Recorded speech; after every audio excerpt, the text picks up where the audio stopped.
हरे कृष्णा। चलो आज दर्शन करते हैं नीम करोरी बाबा के आश्रम के। नैनीताल में नहीं, श्री वृंदावन धाम में। वृंदावन के नीम करोरी बाबा के मंदिर को नीम करोरी बाबा का समाधि स्थल भी कहा जाता है। भक्तों, क्या आप जानते हो कि नीम करोरी बाबा ने समाधि की लीला किस प्रकार की थी? चलिए हम आपको बताते हैं, पर उससे पहले हनुमान जी के दर्शन कर लीजिए और मेरे साथ कहिए जयकारा वीर बजरंगी, हर हर महादेव। ये हमारे छोटे से लड्डू गोपाल। एक दिन हवा कुछ अलग ही तरीके से बह रही थी। मौसम बदला बदला सा था और भक्तों के मन में थोड़ी सी विचलितता भी थी। उस समय बाबा मंदिर से बाहर आए तो हवा से उनका जो कंबल था वह भी गिर गया। जल्दी से उन्हें वह कंबल उड़ाने की कोशिश की, परंतु बाबा ने इनकार करते हुए आगे की ओर बढ़ गए और वृंदावन जाने की मनो इच्छा रखते हुए नैनीताल से वृंदावन तक की यात्रा तय की। बाबा की लीला कुछ इस प्रकार थी कि वृंदावन के करीब आते आते उनका स्वास्थ्य बिगड़ने लगा। वृंदावन पहुंचते ही उनके शरीर की सांसें थोड़ी मध्यम होने लगी। भक्तजन जो उनके साथ थे वह भी घबराने लगे और उनको वृंदावन के ही एक अस्पताल में लेकर गए। वहां पर डॉक्टर ने जैसे ही उनको ऑक्सीजन मास्क लगाने की कोशिश की, बाबा ने मना करते हुए कहा कि नहीं, अब इसकी कोई ज़रूरत नहीं है। अब उनकी लीला पूर्ण जो हो गई थी। उन्होंने 3 बार जगदीश हरि और जगदीश हरि कहते हुए धाम की ओर प्रस्थान किया और समाधि में लीन हो गए। नीम करोरी बाबा का मंदिर वृंदावन के परिक्रमा मार्ग में गोरे ताऊ जी के सामने। अब बाबा के आश्रम के दर्शन कर रहे हैं, उनकी लीलाओं का चर्चा ना हो ऐसा तो हो ही नहीं सकता। तो आपने बाबा को एक कंबल ओढ़ते हुए ज़रूर देखा होगा। कहते हैं वो कंबल बहुत ज़्यादा चमत्कारी है। एक बार बाबा के आश्रम में एक फतेहगढ़ से बूढ़े माता पिता आए और उन्होंने बाबा से निवेदन किया कि वे उनके साथ चले एक दिन के लिए, क्योंकि वो महाराज की सेवा करना चाहते थे। जब महाराज उनके साथ फतेहगढ़ गए तो उन बूढ़े माँ बाप ने बाबा की खूब सेवा करी, उनको भोग पवाया, उनके लिए सैया बिछाई और परंतु रात को बाबा बहुत सोते समय कर्रा रहे थे। परंतु जब सुबह हुई, जब बूढ़े माँ बाप बाबा के समीप आए तो बाबा ने उन्हें कंबल देते हुए कहा कि ये ले जाओ मेरा कंबल और जाके बहती नदी में प्रवाह कर दो। तो बूढ़े माँ बाप ने उनसे कोई प्रश्न नहीं पूछा।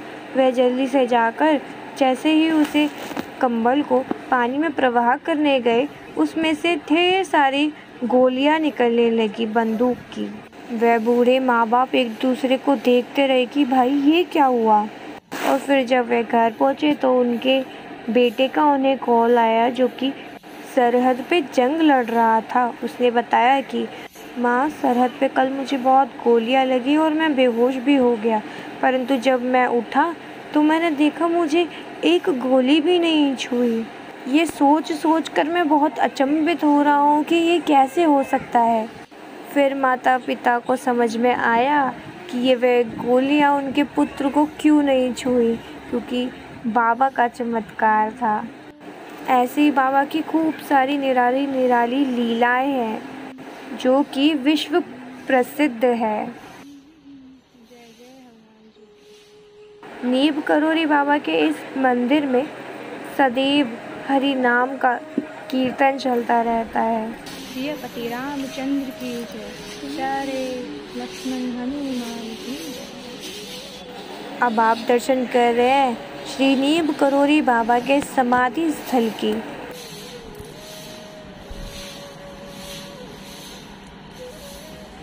मुझे कभी इतना नीम करोरी बाबा के बारे में पता ही नहीं था। जब मैंने अपने पापा के श्रीमुख से नीम करोरी बाबा के महिमाओं की गाथा सुनी तो मुझे भी लीलाएं सुन के और जानकर बहुत अचंभित हुआ। बट जब पर्सनली मैंने खुद दर्शन किए उनके तो एक अनोखी सी अनुभूति हुई। माना जाता है और पर्सनली खुद देखा भी है कि बाबा से आज के समय में भी कुछ मांगो तो वे अवश्य पूर्ण करते हैं।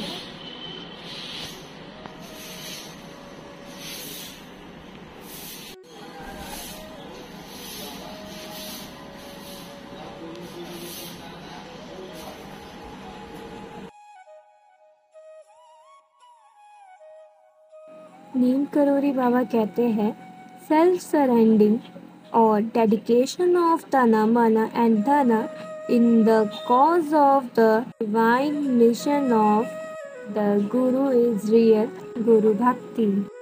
अब मैंने सोचा आश्रम में तो गौशाला तो ज़रूर होगी। फिर जब मैं पीछे की ओर आई थोड़ा सा तो मैंने देखा कि यहाँ पर इतनी सारी प्यारी प्यारी गौ माताएं हैं।